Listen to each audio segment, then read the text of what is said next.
नागरिकता कानून पर सुप्रीम कोर्ट के ऐतिहासिक फैसले के बाद क्या क्या बदलेगा। सुप्रीम कोर्ट ने असम में नागरिकता के लिए 25 मार्च 1971 की समय सीमा तय की है।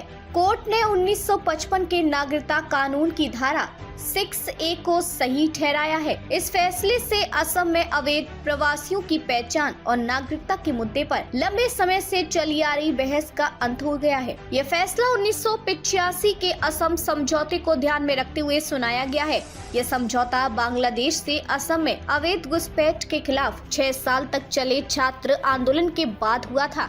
हालांकि 4 जजों की बेंच ने एक जज के असहमति जताने के बावजूद यह फैसला सुनाया है। आइए जानते हैं इस मुद्दे पर कुछ बड़ी बातें। क्या है मामले में याचिकाकर्ताओं जिनमें असम पब्लिक वर्क्स और असम सम्मिलिता महासंघ शामिल है, उन्होंने तर्क दिया कि धारा 6A भेदभावपूर्ण थी क्योंकि ये असम में प्रवेश करने वाले अप्रवासियों के लिए नागरिकता के लिए एक अलग कट ऑफ तिथि प्रदान करती थी। इसे असम में कट ऑफ 1951 में वापस लाने के लिए कुछ वर्गों की तरफ से भी जोर था। याचिकाकर्ताओं ने तर्क दिया कि धारा 6A ने राज्य में जनसांख्यिकीय परिवर्तन किया है, जिससे वहां रह रहे लोगों के अधिकारों और संस्कृति को खतरा है। सुप्रीम कोर्ट के फैसले में क्या है? Justice Suryakant, justice MM Sundaresh और जस्टिस मनोज मिश्रा की 3 जजों की पीठ ने अपने फैसले में कहा कि असम में प्रवासियों की स्थिति देश के बाकी हिस्सों की तुलना में अलग है। उन्होंने कहा कि इस मुद्दे को विशेष रूप से संबोधित करने के लिए एक कानून बनाना संविधान के अनुच्छेद 14 के तहत समानता के अधिकार का उल्लंघन नहीं होगा।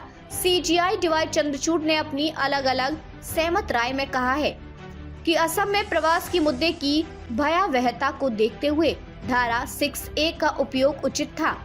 भले ही भारत के अन्य राज्यों की बांग्लादेश के साथ बड़ी सीमाएं हो और कुछ मामलों में प्रवासियों की अधिक आमद देखी गई हो। इसके अलावा CJI चंद्रचूड़ ने 25 मार्च 1971 की समय सीमा को उचित पाया क्योंकि उस दिन पाकिस्तानी सेना ने तत्कालीन पूर्वी पाकिस्तान में बंगाली राष्ट्रवादी आंदोलन को कुचलने के लिए ऑपरेशन सर्चलाइट शुरू किया था। इस फैसले का क्या प्रभाव पड़ेगा? निर्णय ने एक बार और सभी के लिए असम में अवैध प्रवासियों का पता लगाने के लिए कट ऑफ तिथि के बारे में बहस का निपटारा कर दिया है। इसने इस तिथि को 1991 तक वापस लाने के प्रयासों को भी समाप्त कर दिया है। ध्यान दें कि असम सरकार ने हाल ही में असम समझौते के खंड 6 के न्यायमूर्ति बिप्लब शर्मा समिति की कुछ सिफारिशों को लागू करने के लिए 1951 को कट ऑफ वर्ष स्वीकार किया था। राज्य के लोगों के हितों की रक्षा के लिए समिति की स्थापना 2019 में CAA के खिलाफ व्यापक विरोध के मद्देनजर की गई थी। अब ये देखा जाना बाकी है कि असम सरकार कैसे अपनी नीतियों को असमिया लोगों की सांस्कृतिक और भाषाई विरासत को संरक्षित करने के साथ सुप्रीम कोर्ट के फैसले के साथ जोड़ती है। CAA का क्या होगा? CAA विरोधी समूह ने सुप्रीम कोर्ट के फैसले का हवाला देते हुए CAA को खत्म करने की मांग की है।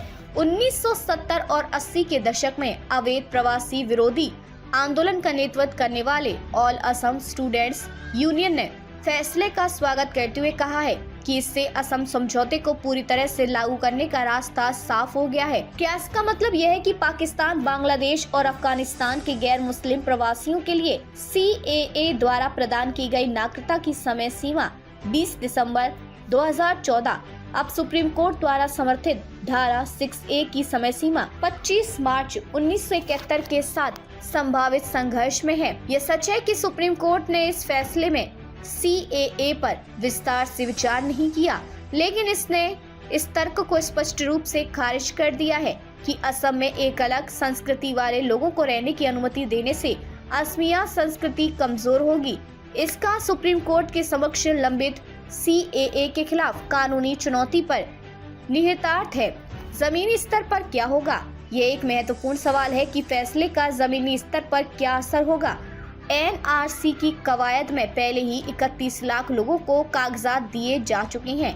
CAA लागू किया जा रहा है। ऐसे में 25 मार्च 1971 की समय सीमा के अनुसार अवैध प्रवासियों की पहचान करना, उनका पता लगाना और उन्हें निर्वासित करना, जिसकी निगरानी अब सुप्रीम कोर्ट करेगा, व्यवहारिक रूप से असंभव है।